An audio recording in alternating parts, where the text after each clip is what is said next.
સતગુરુ સાહેબ. સતગુરુ સાહેબ શું કરો કરતા બંધ થઈ ગયા? કાંઈ કરતું નથી યાર, બેઠો છું આરામથી. હે કાંઈ ક્યાંય જાતો નથી, ઘરે જ છું, બેઠો હું. સરસ.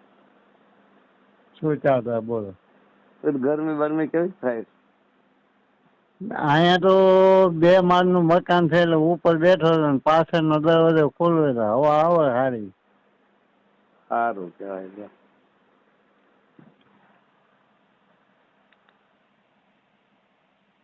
સરસ. હા બોલો.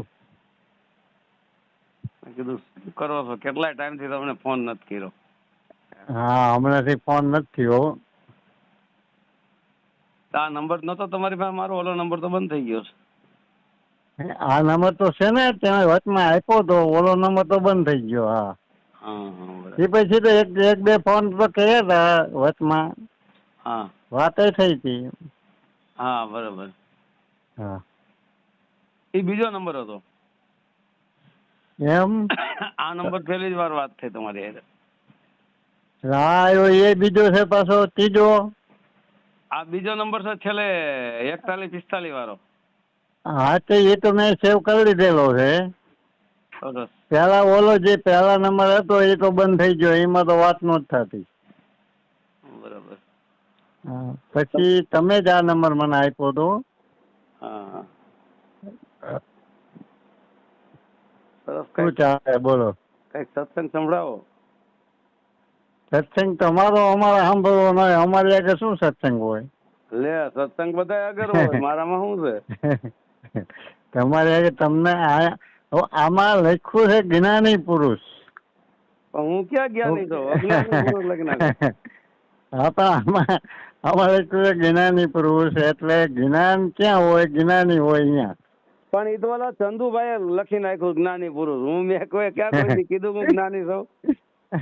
હું તો આપણને હવે એ તો જો આ હિમનામાં આવ્યો આવે છે એટલે એ હશે તો લખ્યું છે, કોઈ હિમનામ તો ન લખી નાખે ને. એને લખી નાખ્યું જ્ઞાની પુરુષ. હવે હું તો એમ કઉ છું, હું તો એમ કઉ છું ગમાર ગધેડો અજ્ઞાની સૌ. હવે બાપુ એક વાત છે અહીંયા. હા અહીંયા કબીર સાहब કહે છે, वहाँ करके कोई शांत समझाओ ब्रह्म कहाँ से आया, काया छोड़ जब चला हंसा तो जीव कहाँ समाया. પછી બર્મા વિષ્ણુ મહેશ નહોતા, મૂળે નહોતી માયા. અલગ પુરુષ ને જીવા નહોતી કે અવાજ કહાંથી આયા. આનો થોડોક પ્રકાશ પાડો ને મારા બાપુ. અરે જીવ કहाँ समाया ને, હંસો કहाँ? કાયા છોડ કે ગયા તો હંસો કहाँ समाया. આ કાયા છોડ કે ચલા જી હંસા તો જીવ કहाँ સમાયા, એમ આમાં તો એવું લખ્યું છે. આ જીવ કયો તો ચાલે, લ્યો જીવ એટલે મનોદશા. હા હા હા. સરસ. उन घर की कोई शान समझाओ. हाँ, वहाँ घर की कोई शान समझाओ ब्रह्म कहाँ से आया. मतलब ये घरनी के कोई शान हमने समझाओ कि ब्रह्म कहाँ से आया. काया छोड़ के हंसा अथवा तो काया छोड़ के जीव गया तो कहो कहाँ को समाया. बरोबर. तो उन घर એટલે એ ઘર કે અલગ પુરુષ को जीवा नહોતા तो आवाज कहाँ से आई. બરોબર. તો હવે અલગ પુરુષ જે છે એ આત્મા છે. બરાબર. અલગ પુરુષને આત્મા પણ કહેવાય છે અને સોહમ પણ કહેવાય છે, ઓહમ પણ કહેવાય છે. બરાબર. કે જયારે કોઈ વસ્તુ નહોતી, કાંઈ હતું જ નતો, અલગ પુરુષ પણ નહોતા, લ્યો ને, મતલબ આત્મા પણ નહોતા, ત્યારે એક જ પરમપિતા પરમાત્મા હતા, નિ અક્ષર હતા, જ્યાં અક્ષરો પણ નહોતા. અક્ષરો હોય તો અવાજ બને ને. અક્ષરો પણ નહોતા, કાંઈ હતું જ નહીં, કોઈ વસ્તુ કોઈ ચીજ નહોતી. એમાંથી સર્વપ્રથમ એક શબ્દ પ્રગટ થયો. એ જે શબ્દ પ્રગટ થયો એ જ ઓમકાર છે. શબ્દ જે પ્રગટ થયો એ જ ઓમકાર. હવે ઓમકાર ને અહીં પરમાત્મા પણ ગણવામાં આવ્યો છે. બરાબર. કારણ કે ઓમકાર જ પ્રથમનો શબ્દ પ્રગટ થયો. ઓમકાર એટલા માટે એને પરમાત્મા કહેવામાં આવ્યો. બરાબર. હવે ભીખા સાહેબ પણ ઓમકાર જ કહે છે, અને ગુરુ નાનક દેવ પણ કહે છે કે એકો ઓમકાર કરતા પુરુષ સતનામ. એને ઓમકારને જ એક પુરુષ કીધો, કરતા પુરુષ. બરાબર. પછી સવાદાસ બાપુ પણ એક વાણીમાં કહે છે કે અડગ દાંડવું ઓમકાર. અડગ એટલે જે ડગે નહીં. તો કાંઈ હતું જ નહીં તો અવાજ કહાં સે આયા, ઉન ઘર કી કોઈ સ્થાન સમજાવો. કે એ ઘર કયું છે કે જ્યાંથી અવાજ પ્રગટ થયો. તો એ ઘર છે શબ્દાતીત, જ્યાં શબ્દો નથી. અક્ષરાતીત, જ્યાં અક્ષર નથી. નિર્વાણી, જ્યાં વાણી પણ નથી. કારણ કે વાણી કયો એટલે શબ્દ કયો, અક્ષર કયો એટલે અક્ષરોમાંથી શબ્દ આવે. એટલે અક્ષરાતીત, અક્ષરથી પણ ઉપર. શબ્દાતીત એટલે શબ્દ નથી ત્યાં. બરોબર. વાણી નથી, કોઈ વસ્તુ નથી. એ ઘર અંતિમ અવસ્થા છે. બરાબર. કે બ્રહ્મ કહાં સે આયા. તો બ્રહ્મને આત્મા કહેવામાં આવ્યો છે. બ્રહ્મ આત્મા છે ને પાર બ્રહ્મ એ પરમાત્મા છે. બ્રહ્મને શબ્દ પણ કીધો છે, બ્રહ્મને આત્મા પણ કીધો છે, અને પાર બ્રહ્મને પરમાત્મા કીધો છે. જ્યાં કોઈ વસ્તુ અક્ષરો નથી, શબ્દ નથી, ની અક્ષર છે, જે અક્ષર નથી, અકે છે, જે કહેવા, બોલવા, વાંચવા, લખવા, સાંભળવામાં પણ આવતો નથી. ત્યાં કોઈ વસ્તુ છે જ નહીં. બરોબર. એ ઘરે પહોંચવા માટે ઉન ઘર કી કોઈ સામ સમજાવો કે બ્રહ્મ કહાં સે આયા. તો બ્રહ્મ એ જ આત્મા, બ્રહ્મ એ જ ઓમકાર, બ્રહ્મ એ જ સોહમકાર. આ બધા એક જ શક્તિના નામ છે, એક જ આત્મ શક્તિના નામ છે. બરાબર. કાયા છોડ કે હંસા ગયા તો કહો કહાં કો સમાયા, અથવા તો કાયા છોડ કે જીવ ગયા તો કહો કહાં કો સમાયા. બરાબર. એમાં તમારામાં એમ લખ્યું છે ને કે કાયા છોડ કે જીવ ગયા તો કહાં કા સમાયા. બરાબર. કાયા છોડ કે જબ ચલા હંસા તો જીવ કહાં સમાયા એમ લખ્યું છે. હા, એટલે કાયા છોડ કે ચલા હંસા તો જીવ કહાં સમાયા. બરાબર. હવે હંસો એટલે સોહમ શબ્દ, હંસો એટલે આત્મા. બરાબર. અને હવે ઈ કાયા છોડ કે ગયા તો આ શરીર છોડીને જયારે ગયો, નીકળી ગયો, તો જીવ કહાં સમાયા. હવે જીવ શબ્દ આવ્યો છે. તો જીવ શબ્દ છે એ મનોદશામાં ફસાયેલી સુરતા છે. જીવ પ્લસ આત્મા, આપણે સાથે બોલીએ છીએ ને જીવાત્મા. આત્માની સુરતા મન, ચિત્ત, બુદ્ધિ અને અહંકારની સાથે ફસાયેલી છે. ચિત્ત એ જ આત્માની સુરતા છે. ચિત્ત એ આત્માની સુરતા સંકલ્પ વિકલ્પ કરતું મન, બુદ્ધિ અને અહંકાર અને શરીરમાં એ ફસાયેલી છે. બરાબર. એટલે એને જીવ કહેવામાં આવ્યો છે. તો આ કાયા છોડીને હંસા ગયા તો જીવ કહાં સમાયા. તો એ હંસા રૂપી આત્માની અંદર જ જીવ હતો, એમાં સમાઈ ગયો, સમાયેલો છે. જીવ એટલે મનોદશા. હવે અંત વેળાએ જયારે આપણું શરીર છૂટવાનું હોય છે, ત્યારે જે ઈચ્છા, આશા, અપેક્ષા આપણી અંદર હોય એ પ્રમાણે આ જીવ ન્યાયો જાય છે. માનો કે કોઈનો કામમાં જીવ હોય તો કામ ભાવમાં આવે, વિષય વાસનામાં હોય તો વિષય વાસનામાં આવે, શરીરમાં હોય તો શરીરમાં આવે, બાળક પ્રત્યેનો મોહ હોય તો મોહને લઈને આવે, ધન દોલત પ્રત્યેનો જો એનામાં મોહ હોય તો ધન દોલતમાં એ લઈને આવે. જ્યાં જ્યાં એની સુરતા ફસાયેલી છે, જીવ નામ સુરતા, ચિત્ત જ્યાં જ્યાં અંત વેળાએ ફસાયેલી હોય ત્યાં એ જાય છે. જેવી રીતે ઘણા એક દ્રષ્ટાંત છે કે ભાઈ એક ગુરુનો દેહાંત થઈ ગયો અને એના શિષ્યો ત્યાં બધા જોતા હતા, અને એમાં એક સાધુ નીકળ્યા અને એને પૂછ્યું કે ભાઈ અમારા ગુરુ દેવ થઈ ગયા તો અમારો ગુરુ અત્યારે ક્યાં છે, તમે કહી દો. એટલે ત્યાં ઉપર બોરડીના ઝાડની નીચે હતા. એક બોરડીના ઝાડની નીચે એનું દેહાંત થયો હતો. એટલે એના શિષ્યોએ પૂછ્યું કે અમારા ગુરુ અત્યારે કયા ધામમાં ગયા છે. એટલે એ સંતે કીધું, જોયું એના શરીર સામું, તેની આંખો ઉપર લટકતો તો બોર સામો હતો. બોરડીમાં બોર લાગ્યો હતો. એટલે એને કીધું સંતે કે આ બોરને ઉતારો, તોડો. એટલે બોરને તોડ્યો. હવે કે બોરને ખોલો, એમાં એક જીવડો નીકળશે. એટલે એ બોર ને તોડ્યો ને ખોડ્યો ને તેમાંથી જીવડો નીકળો. કારણ કે અંતકાળે એની સુરતા એ બોર ની અંદર સમાયેલી હતી. એટલે બોર માં જીવ વયો ગયો, જીવ ગયો, સુરતા ગયો. આનો અર્થ એ થાય છે કે જહાં આશા તહાં વાસા. બરાબર. એ જ્યાં તમારી આશા અંતકાળે લાગેલી છે ત્યાં તમારો વાસ થાય છે. જો વિષય વાસનાઓમાં તમારી આશા લાગેલી હશે તો એ પ્રમાણે કર્મ અનુસાર આ 84 લાખ યોનિમાંથી કોઈ પણ એક યોનિમાં વયો જાય. બરોબર. જો ઈ સુરતા સોહમ શબ્દમાં લાગેલી હશે, બરાબર, એની અંદર સમાઈ ગઈ છે તો એ સોહમ સ્વરૂપ બની જશે. અને સોહમ સ્વરૂપ ઉઠતો ઉઠતો 10મા દ્વારમાં આત્મ સ્વરૂપ પ્રકાશને પ્રાપ્ત કરી અને એ પ્રકાશમાંથી પાછો એક શબ્દ ઉઠે છે.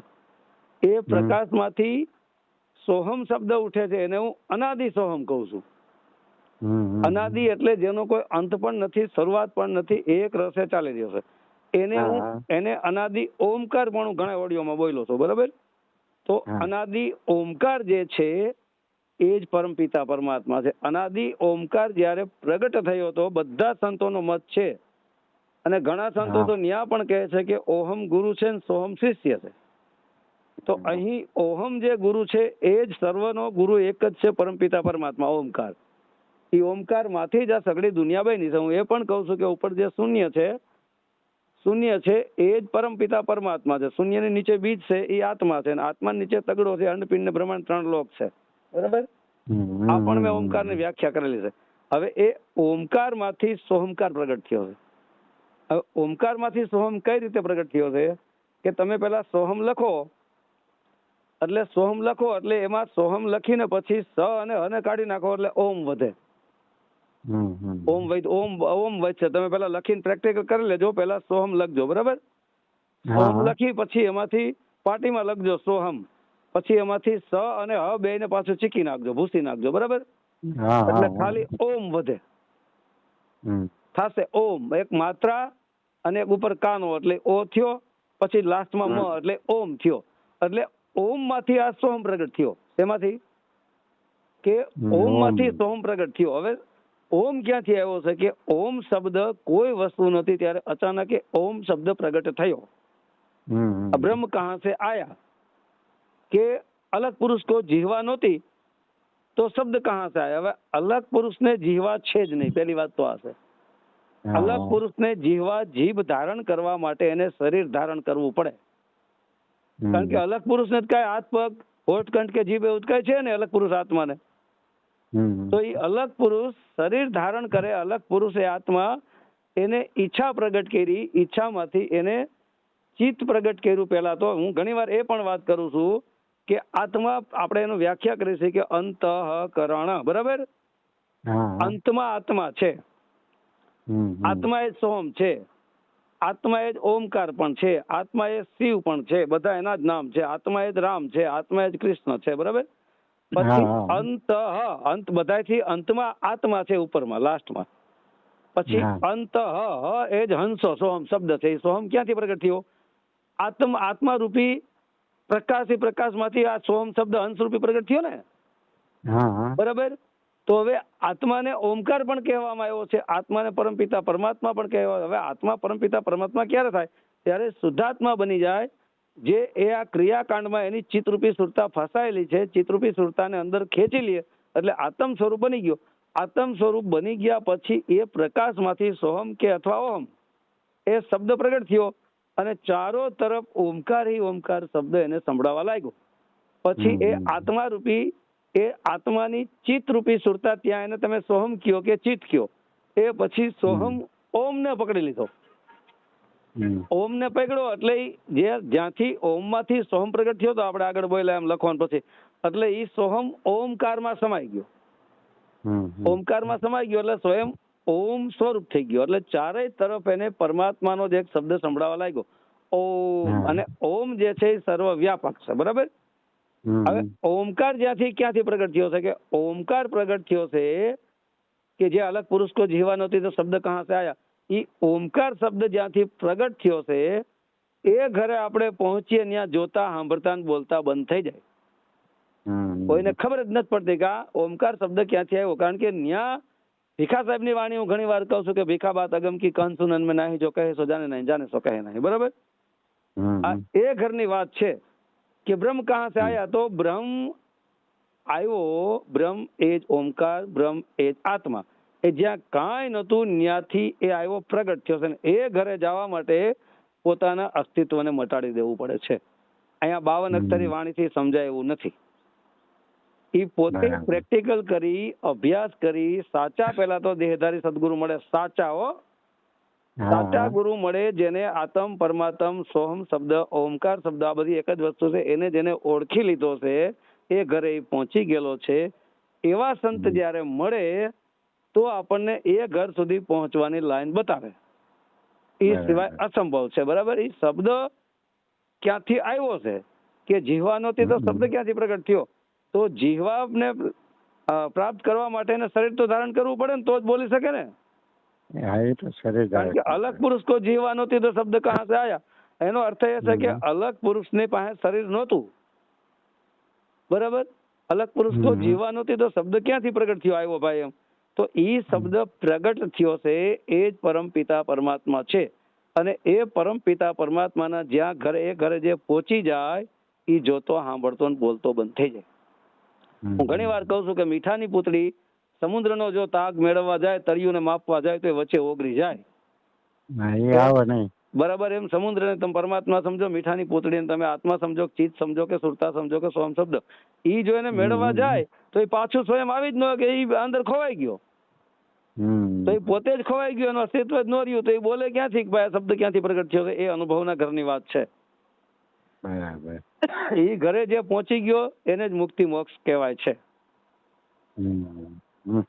બરાબર। હવે જીવ છે, તમે કીધું કે સોહમ શબ્દ કાયા છોડ કે સોહમ શબ્દ ગયો તો જીવ કહાં સમાયો, તો એ સોહમ શબ્દ કયો આત્મા કયો એ બધી એક જ વસ્તુના નામ છે। કાયા છોડીને જાય એટલે જીવ કહાં સમાયો, તો જીવ જે છે એ સોહમ શબ્દ રૂપી આત્માની અંદર જ છે,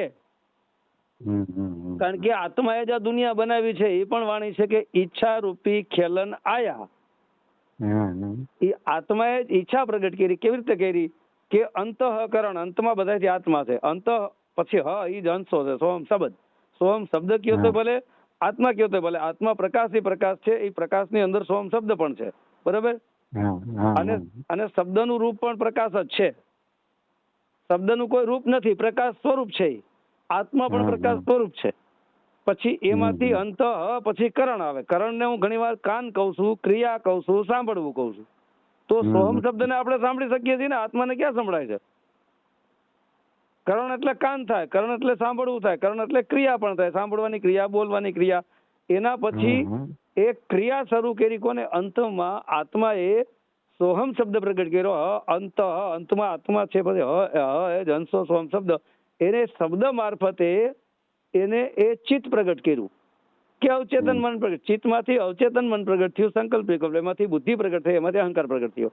આ હંસરૂપી આત્માના આ 4 અંતકરણ છે, એ 4 અંતકરણનો સહારો લઈ પછી એને આ દુનિયા બનાવી, એ સોહમ શબ્દ દ્વારા, સોહમ શબ્દ કયો કે આત્મા કયો, એટલે સંતો કહે છે કે શબ્દે ધરતી, શબ્દે આકાશ, શબ્દે પાણી, શબ્દે પૃથ્વી, શબ્દ શબ્દ ભયો પ્રકાશ, શબ્દ શબ્દ ભયો પ્રકાશ। શું કીધું કે શબ્દના મારફતે જ આ બધું બન્યું છે, અને શબ્દ શબ્દ ભયો પ્રકાશ એટલે શબ્દ ભયો પ્રકાશ એટલે શબ્દને પ્રકાશ પણ કીધું કે શબ્દમાંથી જ ભયો એટલે થયો, શબ્દ ભયો પ્રકાશ એટલે શબ્દમાંથી જ આ પ્રકાશ પ્રગટ થયો।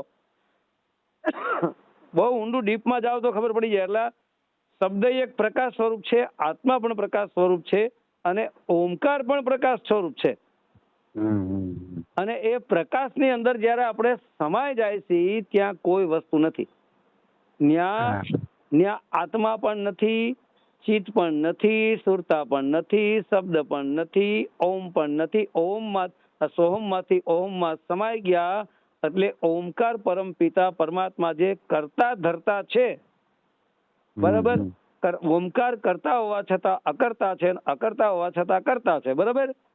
તો અકર્તા અને કરતા થી ઉપર જ્યાંથી ઓમકાર પ્રગટ થયો છે એ ઘરમાં જાવ, ત્યાં કરતા નથી ને અકર્તા નથી, કોઈ વસ્તુ નથી, એ છેલ્લો સ્ટેપ છે. ત્યાં કરતા અને અકર્તા એ આપણી મનની કલ્પના છે. આપણે કલ્પના કરીએ છીએ કે કરતા હોવા છતાં અકર્તા છે ને કરતા હોવા છતાં કરતા છે. આવી વાતો છે, ખાલી આપણે વાતો કરીએ છીએ. પણ એ ઘરના લેવલ સુધી જયારે પહોંચીએ ત્યારે ખબર પડે કે કરતા હોવા છતાં અકર્તા કેમ છે ને અકર્તા હોવા છતાં કરતા કેમ છે. આ તો આપણે શાસ્ત્રો, પુરાણો, વેદો, ઉપનિષદમાં, સાધુ સંતોની વાણીઓમાં, સાધુ સંતોના કંઠેથી સાંભળેલી વાત કરીએ છીએ, પણ અનુભવના ઘરમાં જયારે પહોંચીએ ત્યારે ખબર પડે આ જેટલું આપણે બોલીએ છીએ, લખીએ છીએ, વાંચીએ છીએ, બધું 52 અક્ષરમાં આવે. 52 અક્ષરની દોરી પકડી અને સોહમ શબ્દમાં જાઓ એટલે સોહમ શબ્દ સ્વરૂપ થઈ ગયા, 52 અક્ષર છૂટી ગયા. 52 અક્ષરમાંથી તમે ની અક્ષર આત્મામાં જાઓ, જે આત્મા 52 અક્ષરને પ્રગટ કરી રહ્યો હતો. સોહમ શબ્દ 52 અક્ષરને પ્રગટ કરી રહ્યો હતો. એ 52 થી જે 52 ની અંદર જ છો, આત્મા 52 અક્ષરને પ્રગટ કરે છે. બોલે, બોલાવે, સબગટ બોલે, બધામાં બોલી રહ્યો છે, બરાબર. તો એ આત્માની અંદર શબ્દો હોય તો જ એ શબ્દને પ્રગટ કરે ને. હું ઘણી વાર કહું છું કે ભાઈ કોઈ પણ સ્ત્રીના, પરણેલી દીકરીના પેટમાં બાળક હોય તો જ જન્મ આપી શકે કે નહીં? બાળક જ ન હોય જન્મ કેમ આપે? બરાબર. તો એવી રીતે આત્માની અંદર 52 અક્ષર છે તો જ 52 અક્ષરને જન્મ આપે ને, પ્રગટ કરી શકે ને. તો એનો અર્થ સાબિત થાય છે કે આત્માના ગર્ભમાં 52 અક્ષરો છે.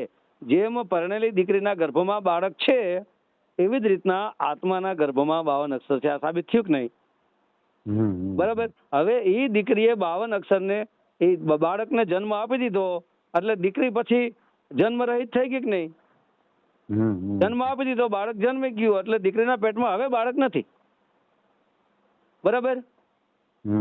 એવી જ રીતના આત્માએ 52 અક્ષરને પ્રગટ કરી દીધા, બરાબર, અને છોડી દીધા એટલે એ 52 અક્ષર એમાં નથી. જેમ દીકરીના પેટમાંથી બાળકનો જન્મ થઈ ગયો એટલે દીકરી પછી એકદમ ફ્રેશ થઈ ગઈ, ફ્રી થઈ ગઈ, બરાબર. બાળક પેટમાં તેનો જન્મ થઈ ગયો, દીકરી ફ્રી થઈ ગઈ. એમ 52 અક્ષરી શબ્દોને જે આત્મા પ્રગટ કરે છે એ 52 અક્ષરને કાઢી નાખ્યા, છોડી નાખ્યા એટલે આત્મા ફ્રી થઈ ગયો. હવે આત્મામાં કાંઈ નથી, બરાબર. હવે એ આત્મામાં કાંઈ નથી, એ આત્મા નિર્વિકલ્પ થઈ ગયો. એકેય શબ્દ ઉઠતો નથી, મન, ચિત્ત, બુદ્ધિ, અહંકાર જ્યાં કાંઈ છે નહીં એટલે એ નિર્વિકલ્પ થઈ ગયો આત્મા. જોકે આત્મા તો નિર્વિકલ્પ જ છે. કલ્પના તો એ તો મનનો એક ખાલી ધર્મ છે, ગુણધર્મ, પણ સરવાળે તો એ પ્રગટ આત્મામાં જ થઈ રહ્યા હતા. હવે આત્મા શુદ્ધાત્મા બની ગયો. શુદ્ધાત્મા એટલે આત્માની અંદર કોઈ વસ્તુ નથી. શુદ્ધાત્મા એટલે એક જરાય મલિન નહીં, જેની ઉપર આવરણો હતા, કામ, ક્રોધ, લોભ, મદ, મોહ, શબ્દ, રૂપ, રસ, ગંધ, છલ, કપટ, ઈર્ષા, નિંદા, તારી મારી, હું, મેં, ગુરુ, ચેલા, આ બધું જે એની અંદર હતું ને એ બધું નીકળી ગયું, શુદ્ધાત્મા બની ગયો. હવે શુદ્ધાત્મા બની ગયો એટલે સ્વયં ઓમકાર સ્વરૂપ થઈ ગયો.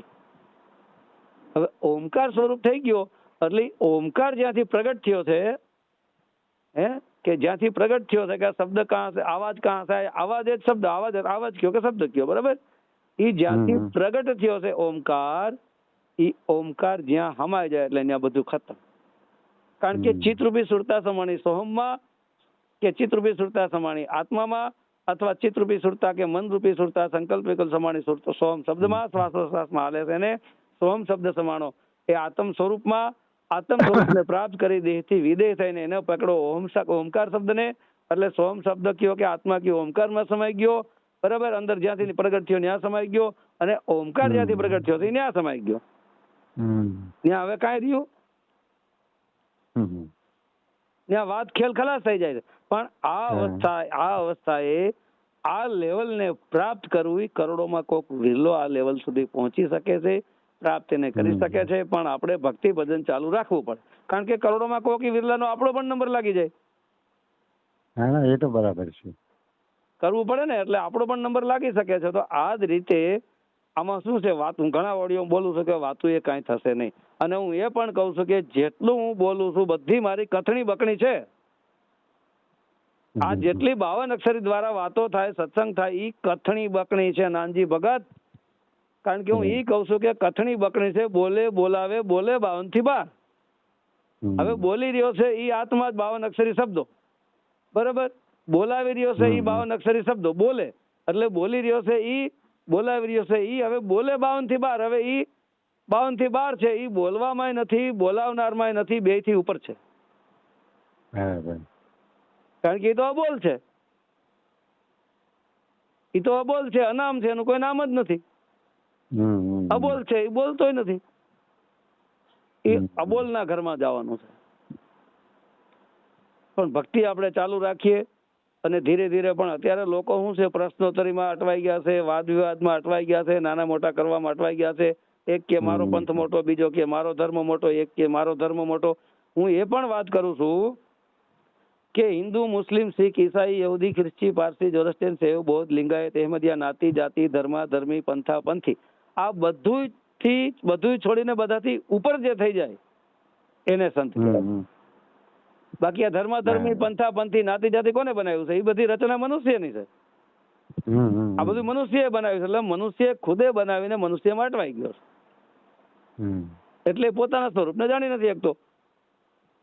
કારણ કે પંથ બનાવવો, વાડો બનાવવો કે પછી એક અન્ય ધર્મ ઉભો કરવો, એ બધી શેરી કોની? મનની જ કલ્પના છે. આત્માએ આવું કઈ બનાવ્યું નથી, પરમાત્માએ આવું કઈ બનાવ્યું નથી. પરમાએ તો માત્ર ને માત્ર 84 લાખ જીવ બનાવ્યા છે. એમાં એક મનુષ્ય જીવ એવો બનાવ્યો છે જે બુદ્ધિશાળી છે. બરાબર? એટલે મનુષ્ય પછી બધું બનાવનાર તો સરવાળ તો પરમાત્મા દ્વારા થયેલું છે. તો એ બરોબર. હવે એ પરમાત્મા કણ કણમાં વ્યાપક છે. હું ઘણી વાર એ પણ કહું છું કે ભાઈ આ પૃથ્વી છે, બરાબર? તો આ પૃથ્વી આવી ક્યાંથી? કે સર્વપ્રથમ પરમાત્મા હતા, કાંઈ હતું જ નહીં, ત્યાંથી એમાંથી પ્રગટ થયો ઓમકાર શબ્દ. હવે ઓમકાર માંથી સોમ પ્રગટ થયો. સોમ કયો કે આત્મા કયો? આત્મા ઈચ્છા પ્રગટ કરીને એમાંથી પ્રગટ કર્યું. પછી પહેલું આકાશ તત્વ બનાવ્યું. આકાશ તત્વ પછી એને વાયુ તત્વ બનાવ્યું. વાયુ તત્વ પછી અગ્નિ તત્વ, પછી જળ તત્વ અને પછી પૃથ્વી તત્વ. બરાબર? હવે આત્માએ પછી 3 ગુણ બનાવ્યા, મન બનાવી, માયા બનાવી, 5 તત્વ બનાવ્યા, પછી પ્રકૃતિ બનાવી. બરાબર? પછી 3 ગુણ બનાવ્યા, 16 સૂક્ષ્મ કારણ, મહાકારણ, કેવલ 5 શરીરો બનાવ્યા. આ બધી બનાવીને પછી સર્વપ્રથમનું એને નિર્માણ કર્યું આકાશ તત્વને. તો આકાશ તત્વનું નિર્માણ કર્યું તો આકાશ તત્વનું નિર્માણ કરનારો કોઈ હોય તો ખરો ને? તો આકાશથી ઉપર થઈ તો સાબિત થયું. આકાશ તત્વમાં એ નથી તો પાકું થયું ને. આ જગ્યાએ માતા ગંગા સતી કહે છે કે પિંડ અને બ્રહ્માંડ થી પર છે ગુરુ મારા પાનભાઈ, તેનો દેખાડું તમને દેશ ત્યાં નહીં માયો નો લે. પિંડ એટલે શરીર અને બ્રહ્માંડ એટલે બધું દેખાય. આસમાન થી આકાશ તો એક તત્વ છે. ધરતી, આકાશ, વાયુ, જળ અને અગ્નિ 5 તત્વોમાં આવે. બ્રહ્માંડ એનાથી ઉપર છે. બરાબર? તો પિંડ અને બ્રહ્માંડ થી પર છે ગુરુ મારા ભાઈ. તો પિંડે સો બ્રહ્માંડ આપણે કહી છીએ કે જેટલું પિંડમાં છે એટલું બ્રહ્માંડમાં છે. બરાબર? તો અહીંયા માતા ગંગા સતી એમ કે પિંડ અને બ્રહ્માંડ થી પર છે, પિંડમાં નથી, બ્રહ્માંડમાં નથી. તો આ પિંડ ને બનાવનારો કોક હશે, બ્રહ્માંડ ને બનાવનારો કોક હશે ખરો ને? તો માનો કે બ્રહ્માંડ બનાવ્યું, પિંડે છે બ્રહ્માંડ, જેટલું પિંડમાં આપણા શરીરમાં એટલું બ્રહ્માંડમાં છે. બરાબર? એ તો વાત ફાઇનલ થઈ ગઈ. તો હવે બ્રહ્માંડ ને બનાવનાર તો જુદો થયો કે નહીં? બ્રહ્માંડ તો બનાવ્યું તો ખરું ને કોકે? પિંડ ને બનાવ્યું તો ખરું ને કોક ને? તો બનાવનાર પિંડ ને જુદો થયો, બનાવનાર બ્રહ્માંડ ને જુદો થયો.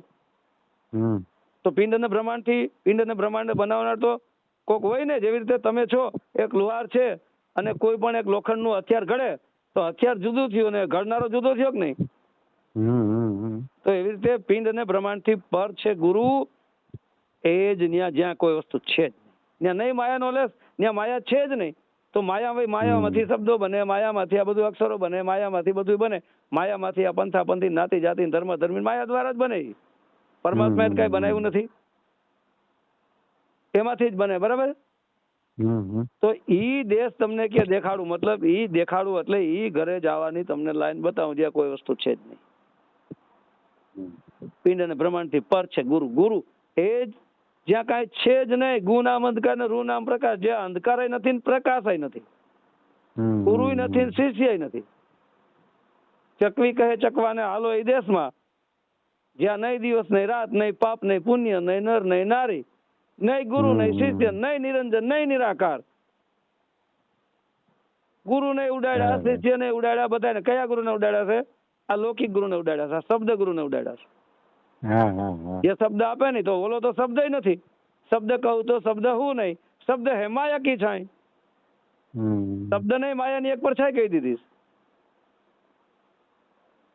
તો એ શબ્દ પણ નથી, શબ્દ થી પાર છે. શબ્દ થી પાર એટલે એ વાણીઓ છે સંતોને કે શબ્દ થી પાર મારા સદગુરુ નું રૂપ. આ ભોજા બાપા કહે કે શબ્દ ની પાર મારા સદગુરુ નું રૂપ. હવે આ ભોજા બાપા નથી કીધું? આ તો એ શબ્દ નથી તો પાકું થયું ને. તો બધા ચોટી પડ્યા છે સુરત શબ્દ, સુરત શબ્દ, સુરત શબ્દ. હવે ભાઈ સુરત શબ્દ શબ્દ નથી ત્યાં. શું આ ભોજા બાપાને ખોટું કે ખોટા ગણવા? ના ના સાહેબ, એ સંતો કઈ ખોટા હોય? હા, એટલે તો વાત છે કે ભાઈ ત્યાં શબ્દય નથી, સુરતાય નથી. સુરતા શબ્દમાં વિલીન થઈ ગઈ એટલે શબ્દ ક્યાં સમાઈ ગયો? શબ્દ આત્મ સ્વરૂપ બની ગયો, પ્રકાશી પ્રકાશ. તો એ પ્રકાશ ક્યાં સમાણો? ઓમકાર રૂપી પ્રકાશમાં. તો ઓમકાર રૂપી પ્રકાશ ક્યાં સમાણો? જે પરમ પ્રકાશ છે, સ્વયં પ્રકાશ છે, જ્યાં કાંઈ છે જ નહીં, કોઈ બોલી જ ન કે અસ્તિત્વનો નાશ, ખલાસ થઈ જાય બધું. એ ઘરે પહોંચવા માટે બાકી લોકો જગતને ફસાવે છે. શબ્દ સુરત શબ્દ યોગ, સુરત શબ્દ યોગ. હવે ભાઈ આવી રીતે બોલી બોલી જગતને ફસાવે. અમારી પાસે ભેદ છે, અમારી પાસે લોકડું છે, અમારી પાસે ઢીકણું છે, અમારી પાસે મુક્તિ છે. આ જગતને ફસાવાનો ધંધા છે. હવે ભેદ એવું શું છે? ભેદ એવું કઈ છે ને. ભેદ એટલે એક રહસ્ય, બરાબર? તો આ ભેદ છે, આ બધું ખુલ્લું જ છે તમારી સામે. દડી પડી મેદાનમાં, હે ખેલે સો જીતે, ખેલનહારા ખેલે, જીતે સો લે જાય. તો શું કામ કીધું કે ભાઈ દડી પડી છે મેદાનમાં? ભાઈ મુક્તિ મોક્ષ માર્ગની દડી આ મેદાનમાં જ પડી છે. ખેલન કો સબ કોઈ જાય, પણ જીતે સો લઈ જાય. જે એને પ્રાપ્ત કરી લે, જીતી લે, એને લઈને જાય. ખુલ્લો તો ભેદ તો કરી નાખ્યો. હવે ભેદ કરીને જગતની પથારી ફેરીને કાંઈ ભેદ નથી ભગત, બધું ખુલ્લું જ છે. હું ખુલ્લામાં ખુલ્લો જ સત્સંગ કરું છું, બરાબર? હવે આવું ભેદ કરે એટલે લોકો ફસાય કે અમારી પાસે ભેદ છે નથી. ઘણી વાર વાત કરતો કે એક માજી હોય છે, એક માજી હોય છે, અને માજીને એના છોકરીઓના, એના છોકરાને, છોકરાની બહુ સેવા નથી કરતા. પછી માજી એક પ્લાનિંગ બનાવે છે, એક બજર ભરવાની ડાબલી હોય છે, એમાં 7-8 કાંકરા નાખી દે, રોજ રાતે ખખડાવે. એમાં એક દી વહુ સાંભળી ગયા, માજી કઈક ખખડાવે, એટલે બધી વહુને કીધું. 3 છોકરાઓને એ વહુએ પછી બીજી વહુ હતી એને કીધું. પછી 3 વહુ પોતાના છોકરાને કીધું કે માજી રોજ કઈક ખખડાવે છે રાતે, બરાબર? આ વાત બાયણે પડી એટલે કે પૂછો કે માજી શું ખખડાવે? એટલે જે સાંભળતી હતી વહુ પૂછ્યું, એમ હાહુમાં તમે રોજ રાતે કઈ ખખડાવો, શું ખખડાવો? તો કે હોનાના સિક્કા છે. કે હોનાના સિક્કા છે? તો એ ભેદ ખોલો ને, કે દેખાડો તો અમને. ખોલો એટલે દેખાડો અમને. તો કે નહીં, એ ભેદ છે, એ નો દેખાડું, હોનાના સિક્કા નો દેખાડું. હવે દેખાડો નહીં, ડાબલી બંધ ને બંધ એટલે ભેદ થયો ને, બરાબર? પછી ભેદને જાણવા માટે એ છોકરા 3 છોકરાની વહુ, છોકરાના છોકરા, એ બધા માજીની સેવા કરવા માંડ્યા. શેના માટે? ઓલા હોનાના સિક્કા માટે, બરાબર? પછી અંત સમય માજીનો આવ્યો એટલે સેવા છોકરા બહુ કરી, જીવન માજી પૂરું જીવી ગયા. એટલે કે માજી હવે તો ભેદ ખોલો. તો ડાબલી બીજા ખોલ નાખી તો કાંઈ ભેદમાં હોનાના સિક્કા હતા, કાંકરા નીકળ્યા અંદર. એટલે આ ભેદ કરીને જગતને ધૂતવાના ધંધા છે, બતાવવા અંદર કાંકરા જ હોય છે, બીજું કાંઈ નથી. ભેદ તો ખાલી એક બહાનું છે, કોઈની પાસે કાંઈ ભેદ નથી, અભેદ જ છે, ખુલ્લું જ છે. જેવી રીતે ભેદ ખુલી જાય ધંધો ન હાલે. એટલે બધાને કહે કે ભાઈ આજો ગુરુ મંત્ર કોઈને કહેતા નહીં, આ મારો ભેદ કોઈને કહેતા નહીં, અમારી ભક્તિ કોઈને કહેતા નહીં. હવે ભાઈ બધાને ખબર જ છે, હે કોઈને હા કે ભાઈ આ ગુરુ મંત્ર કોઈને કેવો નહીં, આ શાન કોઈને કે શાન એટલે સમજણ, આ સમજણ કોઈને આપી નહીં, આ ભેદ કોઈને કેવી નહીં. તો તું તારા ચેલ્યું ચેલાને શું કામ કે? તો કે ચેલ્યું ચેલાને જ કહેવાય. તો એ ચેલ્યું ચેલાને જ કહેવાય કે, પણ તો ચેલ્યું ચેલાને જ કહેવાય તો તારો ભેદ બાયણે કેમ પડી ગયો? એનો અર્થ તારા ચેલ્યું ચેલા ફૂટેલા નીકળ્યા, ખોટા નીકળ્યા. આ તો તારા ચેલ્યું ચેલા ખોટા નીકળ્યા એટલે તારો ભેદ એને ઓપન કરી દીધો, ખોલ નાખ્યો.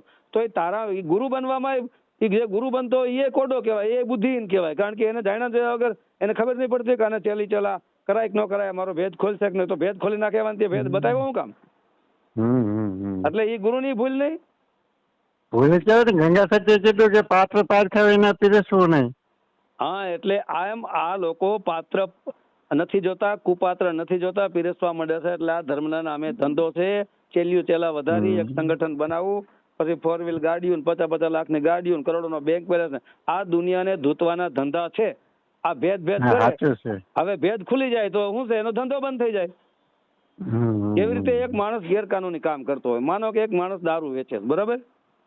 હવે જે દારૂ લેવા જાય ને એ એમ કે ભાઈ જો તું કોઈને કેતો નહીં હો, આ દારૂ તને આપું છું પણ તું કોઈને કેતો નહીં. કારણ કે હંતા વેચતો હશે, તમે જોઈ લો. કારણ કે ગેરકાનૂની કામ છે એટલે એને સરકારને બીક છે. એટલે કોઈ ઝારા ઝાખરામાં, ગલીઓમાં કે ઘરે હંતા વેચે, બરાબર? અને એને કે ભાઈ જો બીજાને કેતો નહીં, હું તને આપું છું દારૂ, બરાબર? હવે જો એ દારૂ આપ્યો એ બીજાને કહી દે તો વાત ફેલાઈ જાય એટલે પોલીસની રેડ પડે ને પકડાઈ જાય કે નહીં? પકડાઈ જાય એટલે એનો ધંધો થઈ ગયો બંધ. એમ ભેદ રાખવાનું. કારણ કે જો ભેદ ન રાખે તો એનો ધંધો ઉગાડો પડી જાય, પકડાઈ જાય, બંધ થઈ જાય ને ધંધો. હા એમ ભેદ કહી દે. એટલે આ ભેદ એવું કાંઈ નથી. આ ધંધો છે. બાકી જેને ગુપ્ત ભેદ રાખવો છે, જેને દારૂ વેચવો હોય ને એ હંતાઈને વેચે. જેને દૂધ દહીં છાશ વેચવું બોર્ડ જ મારે આવો દૂધ દહીં છાશ મળે છે, ખુલ્લા વેચે. એને ક્યાં કોઈની બીક છે? પણ જેને બીક છે કારણ કે ખોટી વસ્તુ વેચવી છે એને બીક છે. હા તો સાચું છે આનું તો. હે આ દહીં દૂધ વેચે એ તો સાચું જ છે ને, એ કઈ ખોટું નથી. હા, હાચાને કોઈની બીક નથી. બરાબર છે. અને ઓલાને ખોટું વેચવું છે એટલે બીક રાખે છે, ભેદ રાખે છે, ચેલ્યું તેલા કેસ કેતા નહીં, પણ તોય બાયણે પડી જાય. બધા પંથા પંથીઓના, બધા ધર્મીઓ વાળાના, બધા વાળાના, બધાના મંત્ર, બધાના ધ્યાન ધારણા બધું મારી પાસે છે. લ્યો તો મારી પાસે ક્યાં છે બધાનો ભેદ? આ બધાનો ભેદ મારી પાસે ક્યાં છે? કારણ કે એની ચેલ્યું તેલા મને કહે. એ સિવાય બીજું કોણ કહે? એના ચેલ્યું ચેલાય મને વાત કરતા હોય કે અમને કે ભગત આ મંત્ર આપ્યું, અમને આ ધ્યાન આપ્યું, તો એના ચેલ્યું ચેલા ફૂટેલા નીકળ્યા ને. હા ફૂટેલા નીકળ્યા, કાચા ઘડા નીકળ્યા. તો પછી એ ગુરુમાં કચાશ હોય તો જ આવને નામ ઉપદેશ આપી દીધું હોય, ધ્યાન આપી દીધું હોય ને, કારણ કે એ ગુરુ ધંધા વાળો છે. હા, પણ એના પેટમાં પાપ હતો એટલે. એટલે સુરજ છાબડે ઢાંકો નહીં, એમ કોઈ દી સત્ય પણ ઢાંકું નથી રહેતું ને અસત્ય ઢાંકું નથી રહેતું. એકના એક દિવસ ખુલ્લું પડી જાય છે અને એ પકડાય જ જાય. ખોટું હોય તો પકડાઈ જાય ને સાચું હોય તો ખબર પડી જાય માણસો. બીજું કાંઈ નથી નાનજી ભગત. આ જગતને બનાવટના ધંધા છે, લૂંટવાના ધંધા છે. બાકી જેને આ તો દુકાનો માંડે જ બેઠા છે બધા. જેને પ્રભુની ભક્તિ કરવી છે એને કોઈ સાથે લપન છપન નથી. સત્સંગ એને જ કહું છું, 52 અક્ષરી કથની બકની સત્સંગ નો કહેવાય. સત એટલે સત્યન, સંગ એટલે સુરતાનો સંગ. એ સત્ય શબ્દ સાથે અથવા આત્મા સાથે જોડો, એ સત્સંગ છે. અને એ ગુરુ શિષ્યનો 10 મિનિટનો જ હોય. હા, બરાબર. બાકી આખી જિંદગી સત્સંગ મંડપ કરવાન, મેળા કરવાન, 50,000 ચેલિયું ચેલાન ભેગા કરવાન, આરતીઓ કરવી, પૂજા કરવી, ઢોંગ કરવો, ધતુર કરવો, હામૈયા કરવાન, પૂજા. એટલે પછી એના વિડીયા બનાવે. આ હું પછી યુટ્યુબ માં મૂકે, જગતને બતાવે. એટલે જગતને ફસાવાના ધંધા. એ વાત હું કેટલી વાર કઉ છું. માતા ગંગા સતી સાફ ના પાડી ગયા છે કે મંડપ ને મેળા કરે એ તો છે પાનબાઈ કે અધૂરિયાના કામ, મંડપ મેળા કરવા નહીં, ના પાડી છે. બરાબર છે. તો મંડપ મેળામાં ફસાઈને રહી જાય એટલે ભક્તિ જ થાય નહીં. પછી એને મંડપ મેળા કરવાની આદત પડી જાય. પછી એને પૂજાવાની આદત પડે કે ભાઈ મારી આરતી ઉતારે, મને લોકો પૂજા કરે, મારી વાહવાહી કરે. એટલે શું એનું મન ક્યાં ગયું? વાહવાહીમાં, પૂજાવામાં. તો ન્યાય માતા ગંગા સતી કહે છે કે અંતકરણ થી રાખે પૂજાવાની આશા, એને ક્યાંથી લાગે હરિનો રંગ? બરાબર. કારણ કે પૂજાય કોણ? ઊંડે એને પૂજાવાની ઈચ્છા હોય તો જ પૂજાવાનું નાટક કરે ને. બાકી સાચા સંત ને ક્યાં પૂજાવાની જરૂર છે? આપણા નાગાજી મહાત્મા જુનાગઢમાં કોઈને બોલાવતા નથી, ચલાવતા નથી. માન આપે તો ભલે, અપમાન આપે તો ભલે, મસ્કરી કરે તો ભલે, ઠીટકારી. એ તો કપડાનો ત્યાગ કરી દીધો. માયા છે જ નહીં એની પાસે બિલકુલ. એટલે હું કહું છું કે સાચા સંતો તો આપણા નાગાજી મહાત્મા છે, જેને બધી વસ્તુનો ત્યાગ કરી દીધો. આ કપડા વાળા જ આપણી પથારી ફેરવી છે. ઓલા કપડા વગરના છે ને એ સાચા છે. એને કઈ છે જ નહીં ને કપડા વિના છે. એને તો એને માયા તજી દીધી. લાજ શરમ ની કઈ નથી. અત્યારે લાજમાં રાખો, શરમ રાખો, ભાઈ મર્યાદા રાખો. કે ગુરુ મંત્ર કોઈને કેવો નહીં, ગુરુ મંત્ર કોઈને કેવો નહીં, મર્યાદા છે. અરે ભાઈ, મર્યાદાની સીમાને પાર કરી જાય તો જ પરમાત્મા મળે. માન મર્યાદા. મર્યાદા એટલે શું થયું? ઇજ્જત આબરૂ. હવે ઇજ્જત આબરૂ જેને પડી છે ભક્તિ જ ન કરી શકે. તો મીરા મેળોમાં નાચી નહોતી. માન મર્યાદા મીરાબાઈ મૂકી દીધી હતી. એમ પરમાત્મામાં જ લીન હતા. અરે વિદુરજીના પત્ની જયારે ભગવાન કૃષ્ણ આવે છે ત્યારે શરીર માંથેથી વસ્ત્રો પણ હટી ગયા હતા. કપડા પહેરવાની ભાન નહોતી. અને ભગવાનને કેળા ફેંકી દેતા, છાયલું ખવડાવતા હતા. પ્રેમમાં ખોવાઈ ગયા હતા. તેને ભાન હતી જ નહીં. ત્યાં ક્યાં મર્યાદા આવી, ક્યાં માન આવ્યું? અત્યારે મર્યાદા કરીને પથારી ફરી નાખી. મર્યાદાનો મૂળ અર્થ છે મર એટલે મરી જવું. મર્યાદા પુરુષોત્તમ. આ રામ ભગવાન મર્યાદા પુરુષોત્તમ. મર એટલે મરી જવું, યાદા એટલે યાદ રાખવું. મતલબ એક દિવસ મરી જવું છે તો યાદા. મર્યાદા. મર એટલે મરી જવાનું. મતલબ કોણ મરી જાય? શરીર મરી જાય. યાદા. યાદ એટલે યાદ રાખવું કે આ શરીરનું મૃત્યુ છે, યાદ રાખો. પછી યાદા. યાદ પ્લસ યાદા. યાદ પ્લસ આ એ આત્માને યાદ રાખો. એ પુરુષોત્તમ ઉત્તમ છે. આ મર્યાદા. મર એટલે આ શરીરનો નાશ થઈ જાવો. યાદા. બરાબર.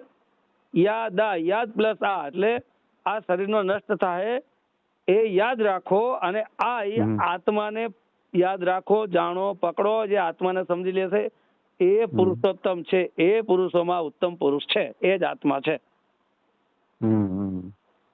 પણ જગતને ધતિંગ જ કરવું છે તો આપણે કોને શું કે, બધાને ધંધા જ છે ભાઈ. બાકી જેને આત્મ પરમાત્મ શબ્દની ઓળખાણ થઈ જાય એને જગતની પડી જ નથી ભાઈ. અને જગતની પડી થઈ ભગત નો થઈ શકે, અને ભગત હોય એને જગતની પડી નથી. કારણ કે જગત ને ભગત ને ભળે જ નહીં કોઈ. જે જગતમાં રહે છે ને એને ભગત ન થઈ શકે, અને ભગત હોય જગત ની પડી જ નથી. કોઈ ગાયરું કાઢે તો ભલે, અપમાન કરે તો ભલે, માન આપે તો ભલે, અપમાન આપે તો ભલે, ખાવા મળે તો ભલે, ન મળે તો ભલે, એને કોઈની પડી જ નથી. એની સમાન દ્રષ્ટિ બની જાય. સમાન દ્રષ્ટિ નો અંદર અર્થ છે બધે ખરખું જ. સમ દ્રષ્ટિ, સમ એટલે બધું. સમ દ્રષ્ટિ એની સમાન દ્રષ્ટિ. બધામાં એક આત્મા જ છે, બધે એક પરમાત્મા સ્વરૂપ જ છે. પણ એ પરમાત્મા સ્વરૂપના લેવલ સુધી જે પહોંચે ને એને દેખાય કે પરમાત્મા સ્વરૂપ છે. બાકી એ લેવલ સુધી જે નથી પહોંચી શક્યો એને જળ અને ચેતન બે દેખાય. જળ અને ચેતન બે દેખાય કે આ જળ છે ને આ ચેતન છે. અરે ભાઈ તું ચેતન વચ્ચે તો આ રમી રહ્યો છે. હા, હવે તો કે ભાઈ જળ છે, જળ એટલે હાલી ચાલી ન વાગે, તો તારું શરીર પણ ધરતી આકાશ વાયુ અગ્નિ 5 તત્વનું જળ થી બનેલું. એમાં ચેતન ને તું જાણવાનું કે તું ચેતન ને જાણી ગયો હોય બરાબર, તો તારે પાણી પીવાય નહીં, પાણી પીવાય નહીં, ધરતી માથે હલાય નહીં, આકાશ નીચે હલાય નહીં, અગ્નિ થી રાંધીને ખવાય નહીં, આ શ્વાસ વાયુ નહીં પણ શ્વાસોશ્વાસની ક્રિયા તારે ચલાવાય નહીં. કારણ કે 5 તત્વો જળ હોય. એક બાજુ 5 તત્વો જળનો સહારો લેવો છે અને એને પાસે ઉતારી પાડવા. 5 તત્વો જેનું જીવન ચલાવી રહ્યા છે એને હેઠા પાડે છે, એને ખોટા સાબિત કરે છે. એ 5 તત્વોનું એક તો પાણી પીવું છે, પથ્થરની ઈંટો, જળની ઈંટોથી ઘર બનાવવું છે, એમાં રહેવું છે, પછી પંખા નીચે હવા લેવી છે, અને એ પંખામાં ઇલેક્ટ્રિક વાયર છે, એ જળ તત્વોમાંથી જ પ્રગટ થયું છે. ઇલેક્ટ્રિક વીજળી પ્રગટ ક્યાં થાય? જળ તત્વોમાંથી. હવે જળ તત્વનો સહારો લેવો છે, જળને પાસે ખોટું કેવું, જળને બરબાદ કરવા. એટલે આ બધા ઢોંગ પાકણ છે. બધે પરમાત્મા જ છે, પણ પરમાત્મા દેખાય ક્યારે? એ લેવલ પર પહોંચે ત્યારે, ત્યાં સુધી નો દેખાય. હા, બરાબર છે. સારું, બોલો બીજું. બહુ પણ મજા આવી. આવી વાત તો ક્યારે કરી નથી. આજ તો બહુ મજા આવી. આવી વાતો તો બધી વાર કરું જ છું પ્રભુ. એ બરાબર છે, પણ મારી જોડે તો આજ તો તમે જે વાત કરી મને બહુ આનંદ આવ્યો. એટલે તો હું ચૂપ થઈ ગયો હતો. મેં સાંભળે જ રાખ્યું છે. મેં કીધું ભારે મજા આવે. સારું, તો હવે આ ઓડિયો 43 મિનિટની આસપાસ થવા આવ્યો. આ ઓડિયો મૂકી દો ને ચેનલ માથે. હોવ, મૂકી દો. સારું, તો હવે જય ગુરુદેવ. હા, જય ગુરુદેવ, જય ગુરુદેવ. સત્ય સનાતન ધર્મની જય. જય.